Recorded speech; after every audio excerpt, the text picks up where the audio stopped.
pada kesempatan kali ini, izinkan saya untuk memperkenalkan diri. Perkenalkan, nama saya Indah Mailana, NIM 204 105 03 0093.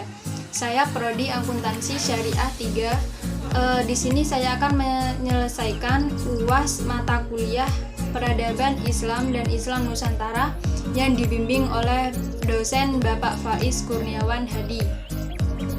Tujuan pembahasan kali ini saya akan menjelaskan soal 2 dari 5 soal yang sudah saya kerjakan, yaitu nomor 2 dan nomor 5.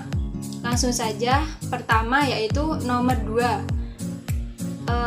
Contohkan dan jelaskan upaya membangun peradaban Islam oleh Nabi Muhammad SAW dan sahabat Nabi SAW. Soal yang kedua yaitu nomor 5, jelaskan pemikiran Kiai Haji Ahmad Siddiq yang berpengaruh dan berkontribusi luas untuk negara Indonesia.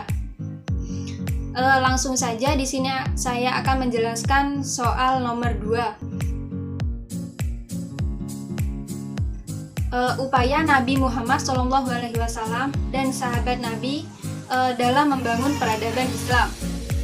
Yang upaya tersebut ada 3, yaitu membangun masjid. Ketika Nabi Muhammad tiba di Madinah, hal pertama yang dilakukannya adalah membangun masjid untuk mengajarkan sebuah nilai optimisme dan terwujud jika ada kebersamaan. Akan tetapi bangunan tersebut bukan sekedar bangunan biasa. Bangunan tersebut yang menjadi penanda kebangkitan peradaban Islam, karena Rasulullah memfungsikan masjid tersebut untuk semua kegiatan, mulai dari kegiatan belajar mengajar, ajaran Islam, terus proses hikmah, proses belajar, baca, tulis, hingga menyusun strategi perang atau politik. Bangunan tersebut yaitu Masjid Nabawi. Yang kedua yaitu membangun persaudaraan sesama umat muslim. Kedua, Rasulullah membangun persaudaraan sesama umat muslim atau ukhuwah Islamiyah. Pada fase Madinah ada 2 kelompok umat muslim, yakni umat Muhajirin atau umat Islam Mekah yang hijrah ke Madinah, dan kaum Ansor atau umat asli penduduk Madinah. Rasulullah mempersaudarakan mereka atau satu persatu, yaitu satu dari umat Muhajirin yang dengan satu dari umat Ansor. Rasulullah juga menegaskan bahwa sesama umat muslim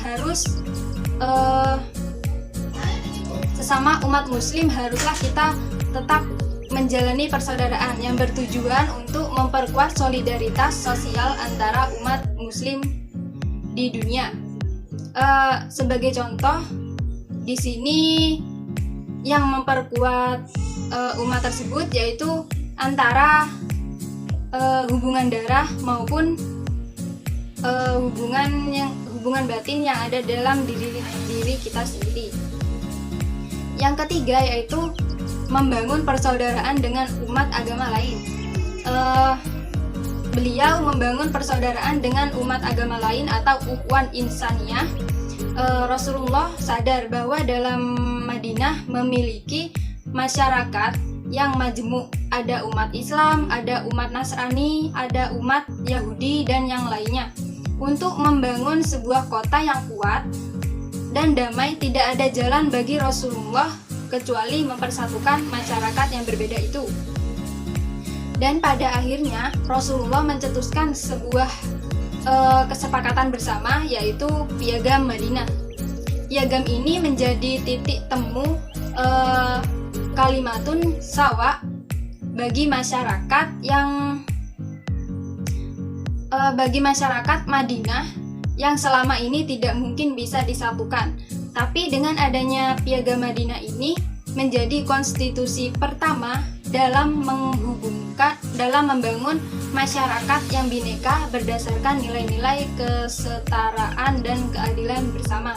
Jadi contoh dari Contoh dari tersebut yaitu Piagam Madinah, karena di sini Piagam Madinah yang paling menguatkan dalam kontribusi tersebut. Selanjutnya yaitu soal kedua yaitu nomor 5. Pemikiran Kiai Haji Ahmad Siddiq yang berpengaruh dan berkontribusi luas untuk negara Indonesia yaitu Pancasila.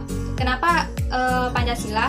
Karena menurut pemikiran beliau sebagai tokoh utama yang paling getol memperjuangkan penerimaan Pancasila sebagai ideologi dan common platform di Indonesia saat umat Islam merasa curiga terhadap rencana pemerintah Orde Baru yang menerapkan asas tunggal Pancasila bagi organisasi sosial dan politik.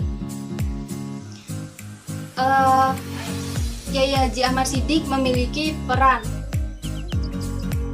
yaitu Kiai Haji Ahmad Siddiq memiliki argumen, yaitu bahwa penerimaan Pancasila sebagai dasar negara Indonesia didasarkan atas prinsip yang disepakati dan dibenarkan menurut pandangan Islam. Menurut beliau, dalam hubungan agama dan Pancasila tidak bisa dipisahkan. Keduanya itu dapat sejalan, saling menunjang dan saling mengokohkan. Keduanya tidak bertentangan dan tidak boleh dipertentangkan. Karena itu, keduanya harus bersama-sama dilaksanakan dan diamalkan. Tidak harus dipilih salah satu ataupun meninggalkan yang lainnya. Kebijakan pemerintah bahwa Pancasila tidak akan diagamakan dan agama tidak akan dipancasilakan. Dengan demikian, menurut Kiai Haji Ahmad Siddiq, Pancasila merupakan satu rangkaian kesatuan yang tidak boleh mengambil hanya satu sila dan meninggalkan sila yang lainnya. Jadi dapat disimpulkan bahwa dari beberapa pemikiran Kiai Haji Ahmad Siddiq yang dicetuskan hanya ada satu yang sangat berpengaruh dan berkontribusi luas untuk negara Indonesia, yaitu Pancasila. Kenapa Pancasila? Karena Pancasila di situ sangat kuat dan tidak bisa dipisahkan dan tidak dipisahkan dengan agama. Jadi di sini negara itu membutuhkan suatu Pancasila dan juga membutuhkan suatu agama.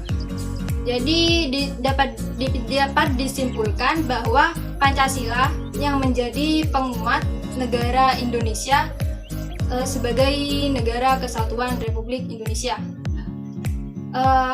Itu saja yang bisa dapat saya sampaikan. Kurang lebihnya mohon maaf. Wassalamualaikum warahmatullahi wabarakatuh.